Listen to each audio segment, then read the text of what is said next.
அதுக்கப்புறம் அண்ணனுக்கு எல்லா விஷயமும் தெரிஞ்சா ஆரம்பத்துல ஏன் இதை பத்தி என்கிட்ட சொல்லாம இருந்தீங்கன்னு அண்ணன் உங்களை என்னைய திட்டுவாரு. நீ சரி அத கூட விடுங்க, திட்டினா திட்டிட்டு போட்டு நான் வாங்கிப்பேன். ஆனா ரோகிணி வாழ்க்கையை கொஞ்சம் நினைச்சு பாத்தீங்களா? நாம எல்லாருமே ரோஹிணி நல்லா வாழணும்னு ஆசையா குமரகுரு மாப்பிள்ளைய கல்யாணம் பண்ணி வச்சோம். ஆனா இவள அவர் கூட சந்தோஷமா வாழ விடாம ஒருத்தன் பிரச்சனை பண்ணுவான், சித்திரவதை பண்ணுவான். அவனை ஏன் என்னன்னு கேட்காம நம்ம பேசாம இருக்கணுமா? அவனை அடிச்சு உதச்சு தோலை உரிச்சு உப்பு கட்ட போட வேண்டாம். எதுக்கு நீ எதுக்கு எங்க அண்ணனுக்கு தெரிய வேண்டாம்னு சொல்லிட்டு இருக்கீங்க? இல்ல எனக்கு புரியல. உனக்கெல்லாம் புரியவே புரியாது கார்த்தி. பொம்பளைங்க வேதனை ஆம்பளைங்களுக்கு என்னைக்குமே புரியாது. இது எடுத்தோம் கவுத்தோம் செய்யற காரியமே இல்ல கார்த்தி. நிதானமா யோசிச்சு சரியா முறையா தீர்க்க வேண்டிய ஒரு பிரச்சனை. இதனால ரோஹிணி அவ வாழ்க்கையை காலம் பூரா வாழ வேண்டிய ஒரு பெரிய வாழ்க்கை சம்பந்தப்பட்டது. பெரியவங்க சொல்லுவாங்கல்ல, முள்ளு மேல சேலை பட்டாலும் சேலை மேல முள்ளு பட்டாலும் சேலைக்கு தான் பாதிப்பு, சேலைக்கு தான் பிரச்சனை. அது எவ்வளவு உண்மை தெரியுமா? ஆம்பளைங்களுக்கு இடையில சண்டை வந்தாலும் அதனால அடி வாங்குறதும் பொம்பளைங்க தான், அழுகிறதும் பொம்பளைங்க தான். மாப்பிளைக்கு ரோஹிணி மேல இருக்கிற கோவத்தை முதல்ல சரி பண்ணணும்னு நான் நினைக்கிறேன்.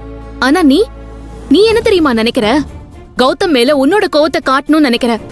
உன்ன மாதிரிதான் அண்ணனும் நினைப்பாரு. உனக்கும் அவருக்கும் இந்த விஷயம் தெரியக்கூடாதுன்னு நினைச்சிட்டு இருந்தேன். ஆனா விதிவசத்தால நீ கேட்டுட்ட. நீ கேட்டது கேட்டதாவே இருக்கட்டும் கார்த்தி. உன் அண்ணன் கிட்ட எல்லாம் இதை சொல்லிக்காத. அண்ணி, மாப்பிளைக்கு ரோஹிணி மேல இருக்க கோவம் தீரணும்னா அந்த கௌதமுக்கு நம்ம மேல இருக்க கோவத்தை காட்டிதான் ஆகணும். முதல்ல பண்ண வேண்டியது அதான் நீ பண்ணணும். நீங்க இந்த பிரச்சனையை தீர்க்கிறேன்னு தேவையில்லாம தலையை சுத்தி மூக்க தொட்டு இருக்கீங்க. நான் நேரடியா போய் அந்த அயோக்கிய பையன் மூக்க உடைக்கணும்னு சொல்லிட்டு இருக்கேன். எது நல்லது நீங்களே சொல்லுங்க.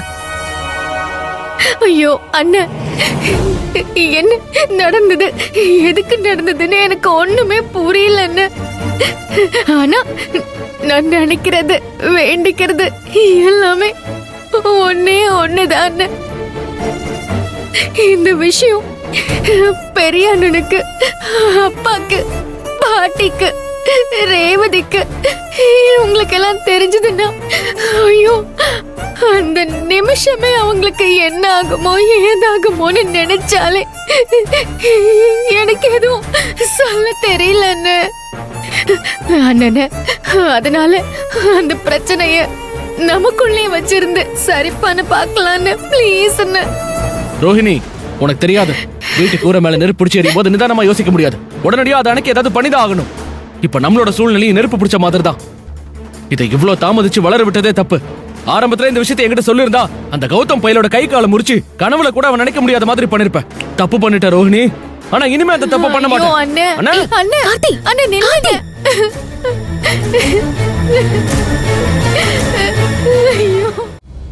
கார்த்தி, கார்த்தி ஒரு நிமிஷம் கார்த்தி, நான் சொல்றது கொஞ்சம் கேளு. அமைதியா இரு. தயவு செஞ்சு என்ன தடுக்காதீங்க, நான் அண்ணா கிட்ட சொல்லி ஆகணும். கார்த்தி சத்தமா பேசாத, எல்லாரும் வந்துட்டாங்க. என்னப்பா? கார்த்தி ப்ளீஸ் வெளிய வாங்கண்ணே.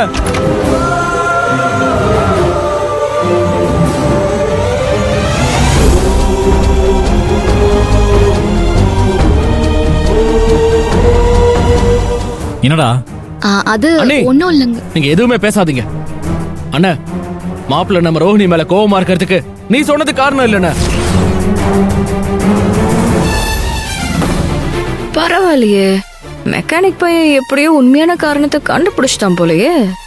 டேய் கார்த்தி, என்னடா சொல்ற நீ? மாப்பிள்ள ரோகிணி மேல கோவமா இருக்காரா? ஆமாப்பா, அதுக்கு நாம வேற ஏதோ காரணம் நினைச்சுக்கிட்டு இருந்தோம். ஆனா அது உண்மையான காரணம் இல்லைன்னு இப்பதான்ப்பா எங்களுக்கே தெரிஞ்சிச்சு.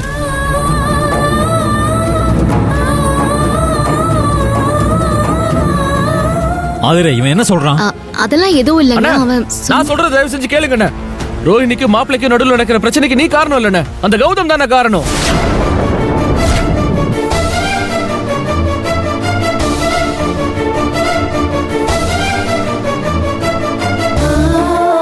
என்ன சொல்ற கார்த்தி? அண்ணா, அந்த கௌதம் நம்ம ரோஹிணியை டார்ச்சர் பண்ணி அவளை டென்ஷன் ஆக்கி விட்டுருக்காண்ணே. அவன் பண்ணதெல்லாம் கேட்டு ரத்தம் கொதிக்குதுண்ணே. நீங்க அன்னிக்கிட்டே கேளுங்க, அவங்க சொல்லுவாங்க. ஆதிரே, என்ன ஆதிரே? அந்த கௌதம் டார்ச்சர் பண்ணா டென்ஷன் பண்ணான்னு சொல்லிட்டு இருக்கான். இவன் என்ன நடந்துச்சு? பிரபு மாமா தான் கேக்குறாருல, சொல்லுங்கக்கா. அவளையே முறைக்கிற? நீ என்ன நடந்துச்சுன்னு சொல்ல ஆதிரே. அந்த கௌதம் என்ன பண்ணா? ஆதிர, எனக்கு இப்பவே நெஞ்செல்லாம் படபடன்னு அடிச்சுக்குது. அந்த கௌதம் என்ன பண்ணா? ரோகிணிக்கு மாப்பிள்ளைக்கு என்னமா பிரச்சனை? என்கிட்ட எதையுமே மறைக்க நினைக்காத.